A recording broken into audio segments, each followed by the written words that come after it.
आज या ठिकाणी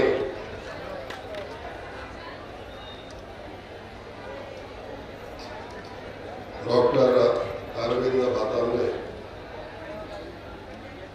आणि त्यांच्या सर्व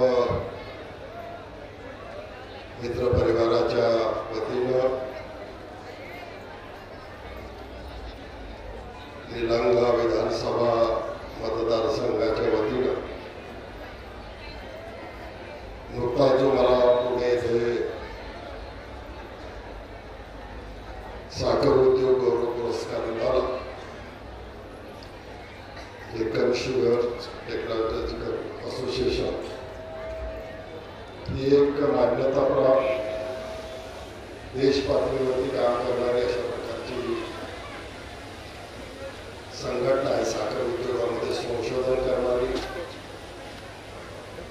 आणि साखर उद्योगाच्या क्षेत्रामध्ये ज्यांनी वेगवेगळं काम केलं, वेगळ्या पद्धतीचं काम केलं आणि फायदा निर्माण केला, अशा संस्थेने माझा सत्कार केला. त्याबद्दल आपण सर्वांनी कोल्हाटी येथे विविध तालुका असेल, शिवबाबा असेल, निलंगा तालुका असेल, त्या सर्वांच्या वतीनं अत्यंत योग्य अशा प्रकारचा नागरिकत्व सोहळा आयोजित केला आहे. पहिल्यांदाच मी या सगळ्या मान्यवरांना धन्यवाद देतो, त्यांचे आभार मानतो.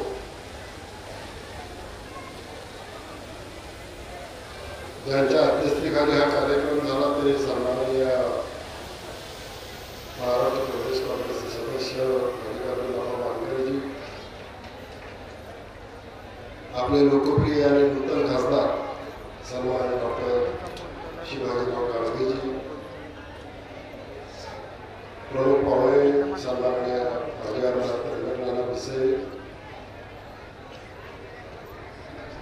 राष्ट्रवादी काँग्रेसचे सरचिटणीस आमचे स्नेही सन्माननीय बसवराज पाटील नागरकरजी,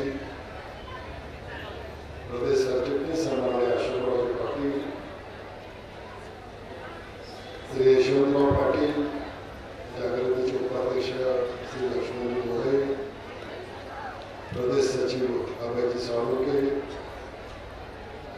ज्यांच्या संस्थेच्या प्रारंभामध्ये हा कार्यक्रम होते ते माझे आमदार धर्माजी सोनवणे, जिल्हा बँकेचे संचालक दिलीप पाटील नागरकर, जिल्हा बँकेचे आणि जिल्हा परिषदेचे माजी संचालक असलेले पाटील विजयनगरजी, माजी सभापती कुशलताई पिवळे,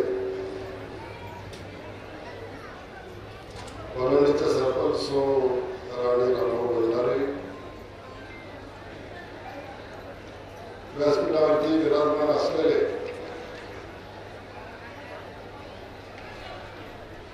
आदरणीय बंडाप्पा काळगेजी, डॉक्टर साहेबांचे वडील आदरणीय भातांबरे अण्णा,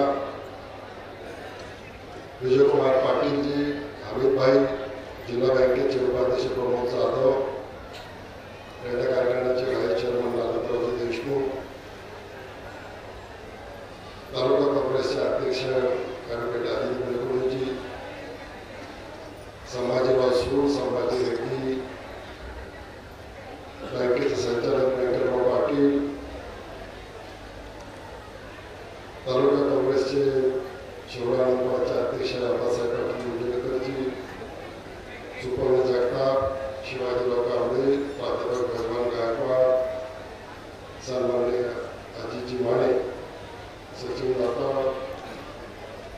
सतीश पाटील वडगावकर, हरिरामजी कुलकर्णी, मधुकर पाटील, जावेद तांबळेजी, शरद डोलेजी, ॲडव्होकेट सुतेज मानेजी, अमित मानकरेजी, माझे नगराध्यक्ष हमीदभाई, मुनगर सर, राम भंडारेजी, दत्ता टुबे, मनोहर मुंसे,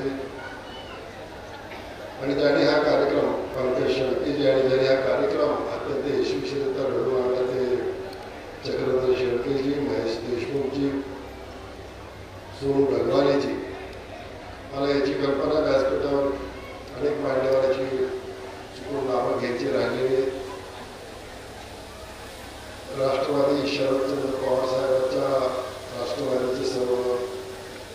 पक्षाचे सहकारी शिवसेनेचे उद्धव बाळासाहेब ठाकरे, शिवसेनेचे पदाधिकारी, देवणी तालुका, निलंगा, शिरोळा, नेपाळ, लातूर या परिसरात आलेले सर्व युवक कार्यकर्ते, युवक काँग्रेस, महिला काँग्रेस, विविध सेनेचे पदाधिकारी,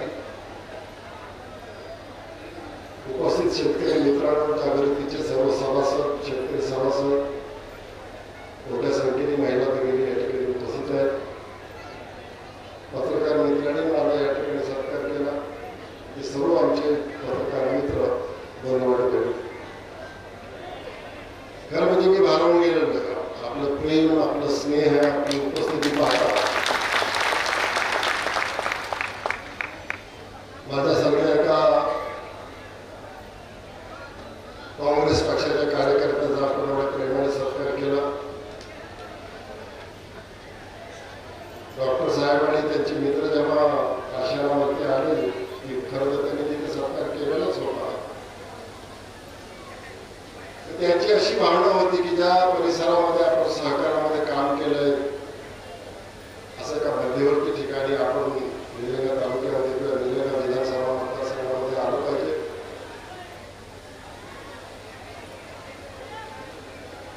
आणि सत्काराला फार उशीर करू नका. डॉक्टर साहेबांनी म्हणालो अजून बराच वेळ आहे, बराच वेळ आहे याची आडे करताय.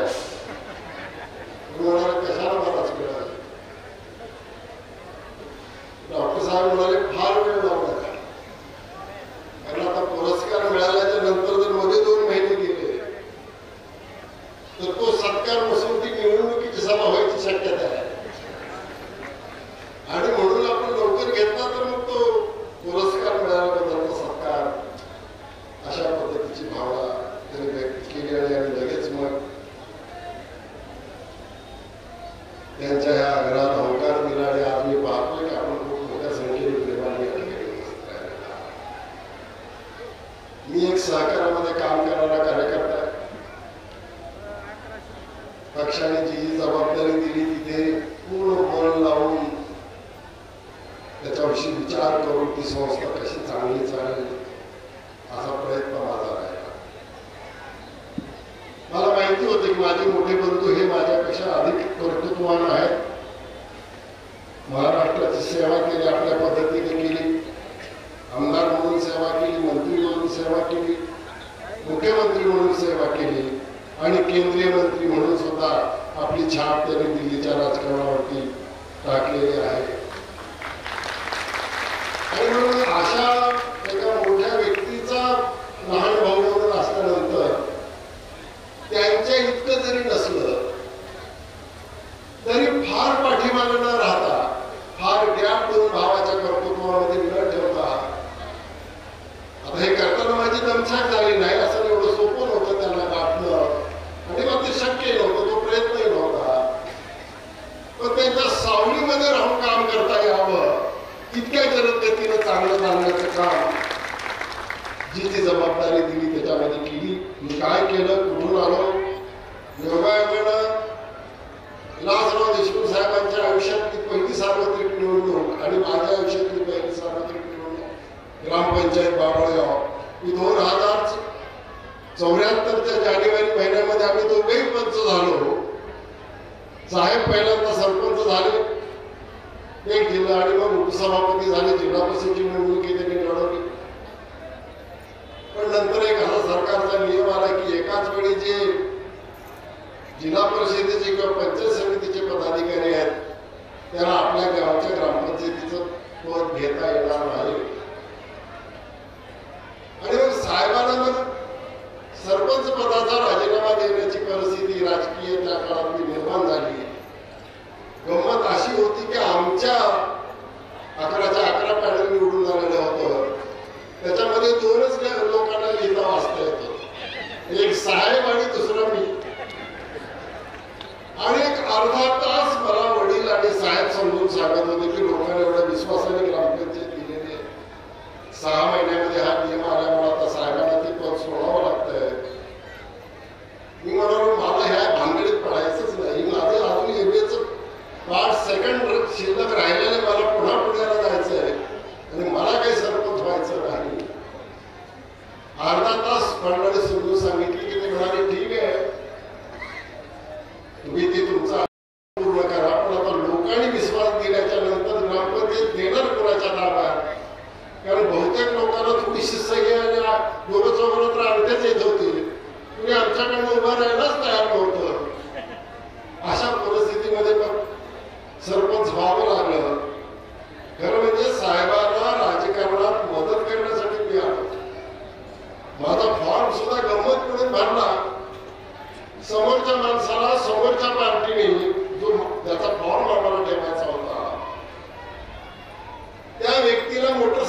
सकाळीच विड्रॉलच्या दिवशी पहाटेच घेऊन गेले आणि 10 वाजता त्याला तहसीलदार समोर उभं करून माझ्या वार्डातला तो फॉर्म काढला गेला.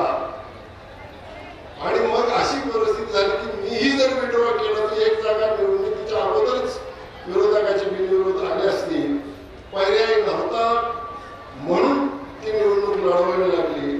पर्याय नव्हता म्हणून पंच झालो, पर्याय नव्हता म्हणून सरपंच झालो, पर्याय नव्हता म्हणून जिल्हा परिषदचा अध्यक्ष झालो, पर्याय नव्हता म्हणून विधान परिषदेचा आमदार झालो. पण हे असं जरी असलं तरी जे काम समोर आलं ते प्रामाणिकपणे निष्ठेने करण्याचा प्रयत्न केला. आणि म्हणून जिल्हा परिषदेमध्ये राज्यामध्ये 3 वेळा पहिली आपल्याला त्या काळामध्ये आणता आली.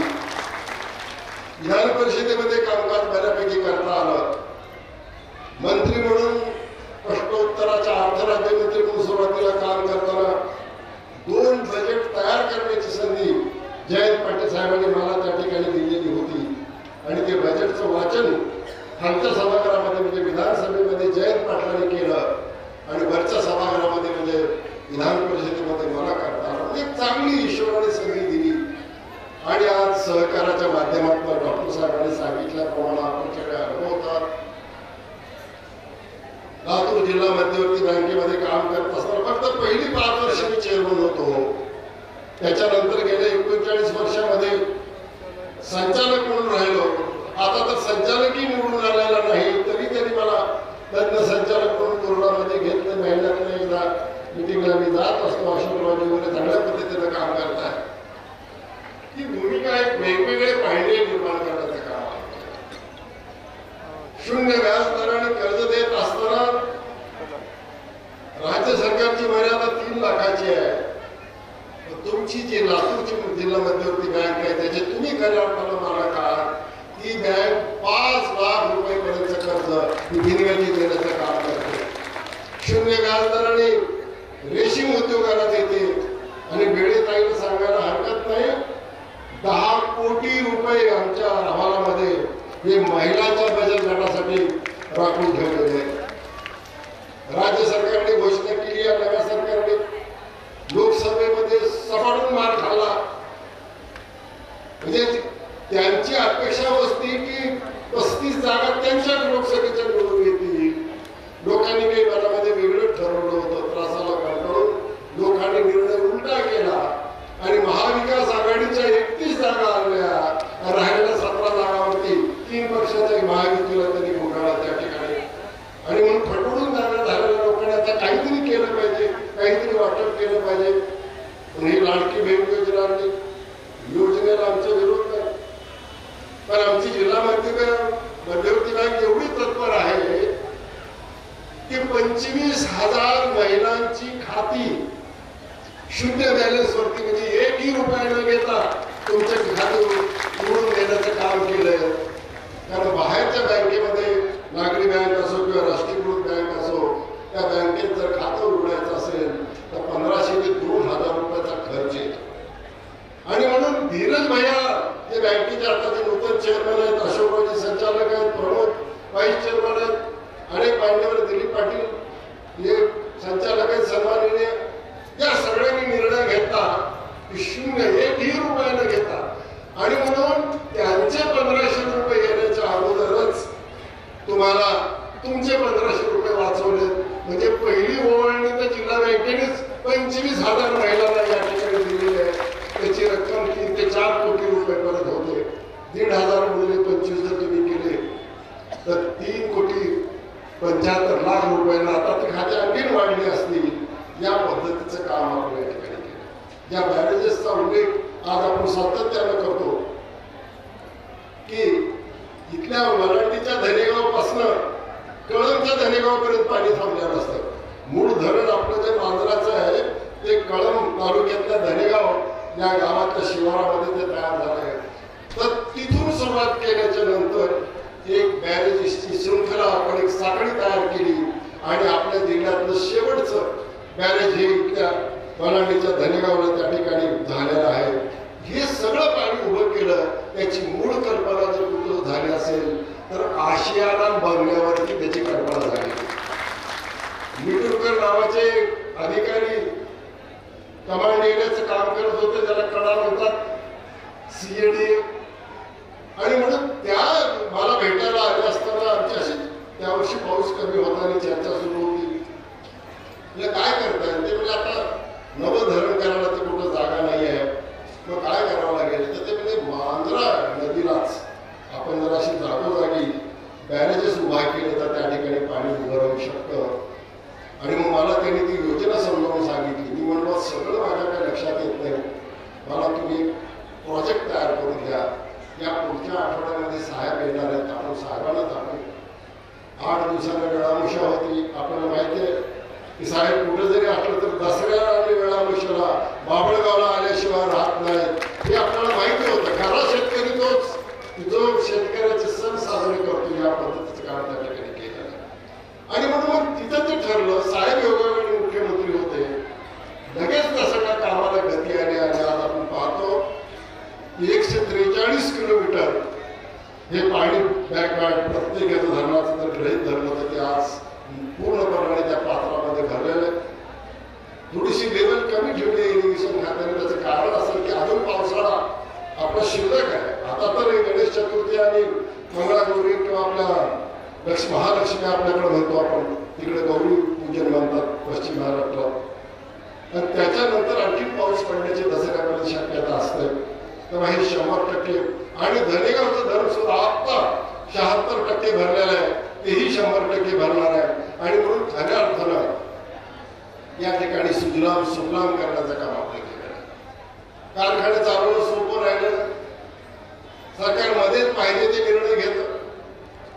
गेल्या 5 वर्षामध्ये दरवर्षी 100 रुपये 50 रुपये अशा पद्धतीने एफआरपी वाढली.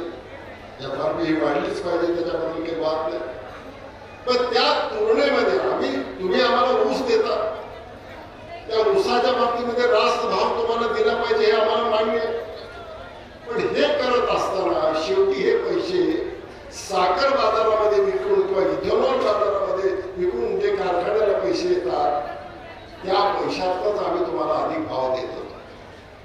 तुम्हाला अधिक भाव दिला पाहिजे ह्याची सक्ती त्यांनी कारखान्यावर केली, ही चांगली गोष्ट आहे. पण त्या मानाने साखरेचे दर गेल्या 5 वर्षांमध्ये अजिबात वाढलेले नाहीत. इथेनॉलचे दर कमी आहेत आणि मध्येच त्यांनी इथेनॉलच्या निर्मितीवरची बंदी आणली. आणि याच्यामुळे योग्य भाव देण्याची तारीवरची कसरत आम्हाला करावी. यावर्षी मागच्या वर्षी जो पावसाने गॅप दिला त्याच्यामध्ये साखरेचा उतारा हा कमी आला. त्यामुळे एफआरपी जी द्यायला पाहिजे ती एफआरपी निघत नव्हती. मला सांगायला आनंद वाटतो की मांजरा परिवाराच्या सगळ्या कारखान्याने सरासरी 200 रुपयाचा जास्तीचा भाव हा एफआरपी पेक्षा या जिल्ह्यामध्ये दिलेला आहे. मग तो विलास युनिट 1 असेल, 2 असेल, मांजरा असेल, रेणा असेल, जागृती असेल किंवा 21 शुगर्स असेल, या सगळ्या कारखान्याने 40 लाखाचा हा एवढ्याच कारखान्याचा मांजरा परिवारातल्या जिल्ह्याच्या बाहेरच्या कारखान्यासहित जर गृहीत धरलं तर 50 लाख टन ऊसाचं गाळप या मागच्या सीझन मध्ये मांजरा परिवाराने त्या ठिकाणी केलेलं आहे. आणि जिल्ह्याच्या कारखाने जर धरले तर 40 लाख टन त्याचं गाळप झालेलं आहे. त्या प्रत्येकाला 200 रुपये जास्ती नफ्यातनं आपण त्याच्यामध्ये ते दिलेले. ही रक्कम जर गृहीत धरली तर 80 कोटी रुपये एफआरपी पेक्षा जास्त हे मांजरा परिवाराने या जिल्ह्यातल्या शेतकऱ्याला दिलेले आहेत. आणि म्हणून ही भूमिका घेऊन आपण त्या ठिकाणी काम करतो.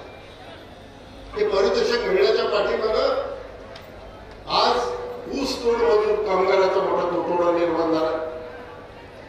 2-2, 3-3 कारखान्याकडनं ते ऍडव्हान्स घेतात आणि 4थ्याच कारखान्याकडे बिगड ऍडव्हान्स करून जातात. करोडो रुपये कारखान्याचे अडकलेले आहेत.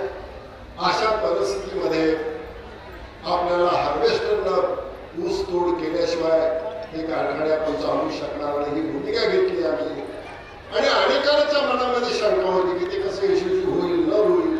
मांजरा कारखान्याने त्यातल्या त्यात परिवारातल्या सगळ्या कारखान्याकडे थोडे थोडे हार्वेस्टर आहेत, पण मांजरा कारखान्याने 100% तोडणी ही हार्वेस्टरच्या माध्यमातून केली आणि चांगल्या पद्धतीने कारखाना चालवला.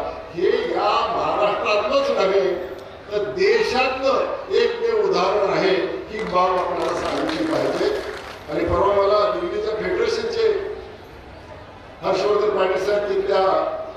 राष्ट्रीय शुगरच्या फेडरेशनवरती आहेत, साहेब तिथे एवढी म्हणून काम करतायत. ते मला कालच सांगत होते की तुमचा सत्कार आता दिल्लीला सुद्धा आम्हाला करायचा आहे, कारण देशात हे एक उदाहरण शक्य होऊ शकतं या पद्धतीचं काम आहे. आणि म्हणून मला असं वाटतं की हा जो सगळा काही सत्कार आहे हा खरं म्हणजे या जिल्ह्यातल्या सर्व ऊस उत्पादक शेतकऱ्याच्या प्रती मी तो समर्पित करतोय. हा तुमचा सर्वांचा सन्मान आहे, हा माझा एक सन्मान आहे. तुम्ही प्रेम दिलं, तुम्ही विश्वास दिला, आम्ही जी जी विनंती जी जी सूचना तुम्हाला केली ती तुम्ही विना तक्रार पाळली, या पद्धतीचं काम झालं. आणि म्हणून हा सत्काराबद्दल मी बातांबरे आणि त्यांचे सर्व मित्र आणि व्यासपीठावर व्यासपीठाच्या समोरच्या सर्व मान्यवरांचे मी मनापासून आभार मानतो, धन्यवाद देतो. खूप मान्यवरांची चांगली भाषणे या ठिकाणी झाली. बसवराज पाटलांनी तर आमच्यावरचं प्रेम खूपच व्यक्त केलं, मनापासून केलं, त्याच्याबद्दल वाद नाही आहे. तुम्ही ते प्रेम व्यक्त करत असताना अनेक आमचे मित्र मनामध्ये घालवले, बाबा आता हे मला जर इथं आली तर आमचं काय. ज्यांचा सगळ्यावरच राग आहे ते म्हणजे कुछ नाही करणे का, खाली फार्म भर के जाणे का, प्रचार करून नाही आले का. म्हणून असं काय आहे नव्या उमेदवारावर राग व्यक्त करायला लागला तुम्ही. कारण म्हणजे आता मी स्वतःहूनच निवडणुकीच्या राजकारणापासून बाजूला राहायचा निर्णय आहे. विधान परिषदेला 3दा निवडून आलो, 4थ्यांदा मला दिल्लीवरनं फोन आला, आप क्यों ना बोल रहे. पार्टी के पास मोहन प्रकाश का फोन होता, पार्टी के पास 3 जिले में से चुन के आने के लिए आपके सिवा दूसरा उम्मीदवार है नहीं हमारे पास, आपको लड़ना पड़ेगा. मी त्यांना सांगितलं की मी 3 वेळा निवडून आलेलं, आता पुन्हा मला विधान परिषदेची किंवा विधानसभेची निवडणूक लढवायची नाही. आपल्या सर्वांचं प्रेम ग्रहित धरून सुद्धा मला केव्हा तरी खुलासा करणं गरजेचं आहे की आता मी निलंगाच नव्हे तर कुठल्याही मतदारसंघामधून विधानसभा किंवा लोकसभा, लोकसभा सुद्धा लढवणार नाही. कुणी तर म्हणेल पुढच्या वेळी ओपन झालं तर काय. काम करणाऱ्या माणसाला आमदारच झालं पाहिजे, खासदारच झालं पाहिजे असं नाही. आणि आता माझं वय पण मी स्वतःला मानत नाही, पण आता सगळेच म्हणायला की तुमचं वय झालंय वगैरे, तर आपण मान्य करूया. आणि म्हणून मी आता सुनेच्या भूमिकेत नाही, मी आता आईच्या सासूच्या भूमिकेत आहे. आणि म्हणून नव्या पिढीला मदत करण्याची आमची भूमिका आहे. खरं तर हे 2, 3, 4 लोक जे या ठिकाणी आहेत, 4 काय जास्त आहेत, हे सगळे पात्र आहेत, योग्य आहेत. त्यांच्यापैकी कुणालाही तिकीट दिलं तर ते निवडून येतील आणि चांगले आमदारकी करतील. पण काँग्रेस पक्षामध्ये जो निर्णय होतो तो दिल्लीला होतो, थोडासा वेळ लागतो निर्णय व्हायला. आणि म्हणून त्या बाबतीमध्ये आता जबाबदारी डॉक्टर काळे साहेबांची वाढली आहे. दिल्लीला कोण जातं, मी तर जात नाही. म्हणून आता दिल्लीत बसून काळगे साहेबांनी नाव निश्चित करून आणायचं आणि त्याच्या प्रचाराच्या सभेचं नारळ फोडायला आम्ही. आणि मला खात्री आहे आपण असा योग्य खासदार निवडून दिलेला आहे जो सुशिक्षित आहे, सर्वसामान्याच्या प्रश्नाच्या बद्दलची जाण आहे. आणि म्हणून उमेदवारी दिल्याबरोबरच लोकांनी ती उमेदवारी उचलली. खरं म्हणजे निवडणुकीवर लढवायची का नाही इथपर्यंतची मानसिकता हवा अशी होती. गाडगे साहेब सुद्धा नको म्हणत होते, भानगडीत नको, 2दा मागणीचं तिकीट काही. अमित भैयाला भेटून सांगितलं, पण एक दिवस रात्री मला विजयकुमार पाटलांचा मेसेज आला की तुम्ही याच्यात पक्ष घातल्याशिवाय काही होत नाही वगैरे. मग मी त्याला म्हणालो की तुम्ही बोलून घ्या डॉक्टर साहेबांशी आणि मग आपण याला भेटूया. त्यांचा मेसेज आला की ते कलकत्त्याला गेले कुठल्या तरी कॉन्फरन्ससाठी, ते इथं नाही आहे. म्हटलं आल्यानंतर आपण ती सगळी करू. आणि म्हणून आम्ही होऊन त्यांना तयार केले कार्यकर्त्यांनी. पण आम्ही त्यांना तयार केल्यानंतर त्यांना निवडून आणण्याचं काम मात्र आपण सर्वांनी केलेलं आहे. लातूर जिल्हा आणि नांदेडचा जो एक कन्नड लोहा मतदारसंघाच्या सर्वांचे खरं मनापासून त्यांना आभार मानले पाहिजेत. आणि डॉक्टर साहेबांचा पायगुण निश्चितच चांगला आहे. उद्या येणाऱ्या या विधानसभेच्या निवडणुकीमध्ये महाविकास आघाडीचे सर्वच्या सर्व आमदार हे या ठिकाणी निवडून येतील अशा पद्धतीचं काम आपल्या सर्वांना या ठिकाणी करायचं. मी अधिक बोलणार नाही, पण मी या सगळ्यांना मनापासून धन्यवाद देतो, शुभेच्छा देतो. या जिल्ह्याच्या विकासामध्ये आदरणीय शिवराज पाटील चाकरकर साहेब असतील, आदरणीय लोकनेते शिवाजीराव पाटील निलंगेकर साहेब असतील, लोकनेते विलासरावजी देशमुख साहेब असतील, यांचे आशीर्वाद, यांनी घालून दिलेला मार्ग, यांनी केलेला विकास हा सगळा पुढे घेऊन जायची आमची जबाबदारी. पण या सगळ्या इच्छुक उमेदवारांना माझी एक विनंती राहणार आहे की तुमच्या वेळी कुणी एक तर आमदार होणार होता, व्यासपीठाच्या खालचा नाही पण व्यासपीठाच्या वरचा कोणीतरी निश्चित आमदार त्याच्यामध्ये होणार आहे. पण हे करण्याच्या अगोदर तर महाराष्ट्राची बिघडलेली घडी आहे. आज महाराष्ट्र कुठे नेऊन ठेवला आहे. खूप काही या सरकारवरती टीका करून मला आपला वेळ घ्यायचा नाही, पण एकदा समजून घ्या की या महाराष्ट्राला जर पुढे घेऊन जायचं असेल तर तुम्हाला छत्रपती शिवाजी महाराजांचे विचार आणि आदर्श त्या ठिकाणी ठेवावा लागेल. तुम्हाला क्रांतीवीर महात्मा ज्योतिराव फुलेंचा आदर्श ठेवावा लागेल. त्यांचं शेतकऱ्याचं असून हे पुस्तक तुम्हाला वाचावं लागेल. तुम्हाला पंडित जवाहरलाल नेहरूंची दृष्टी, वैज्ञानिक देश कसा चालवावा याबद्दलचा विचार तुम्हाला मनामध्ये ठेवावा लागेल. तुम्हाला यशवंतराव चव्हाणांचा ग्रामीण विकासाचा दृष्टिकोन काय होतं, धोरण काय होतं याचा विचार ठेवावा लागेल. आणि या भूमिकेत या महाराष्ट्राला पुन्हा यशवंतराव चव्हाण साहेब, वसंतराव नाईक साहेब, वसंतदादा पाटील साहेब यांच्या काळातला महाराष्ट्रातील वैभव आम्हाला आणायचं आहे. हे करण्यासाठी आज एकूण चुकीची माणसं त्या ठिकाणी बसलेली आहेत, चुकीच्या पद्धतीने येऊन बसलेले आहेत. सरकारच बेकायदेशीर आहे. पण आता तुम्ही बघतात की न्याय मिळायला वेळ लागतो. अपेक्षा करूया कधीतरी आपल्या बाजूने न्याय लागेल, जेव्हा लागेल तेव्हा आपल्या बाजूने येईल. आणि आता न्यायालयाची वाट बघू नका, आता जनता की अदालत ही महत्वाची आहे. आणि या अदालतीतनं त्या चुकीच्या सरकारला घरी पाठवा आणि तरुण आमच्या मित्रांना त्या ठिकाणी विधानसभेमध्ये पाठवा, एवढ्याच प्रकारची विनंती करतो.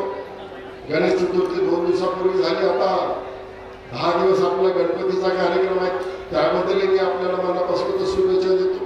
उद्याच्या 2 दिवसावरती महालक्ष्मीचा सण आहे.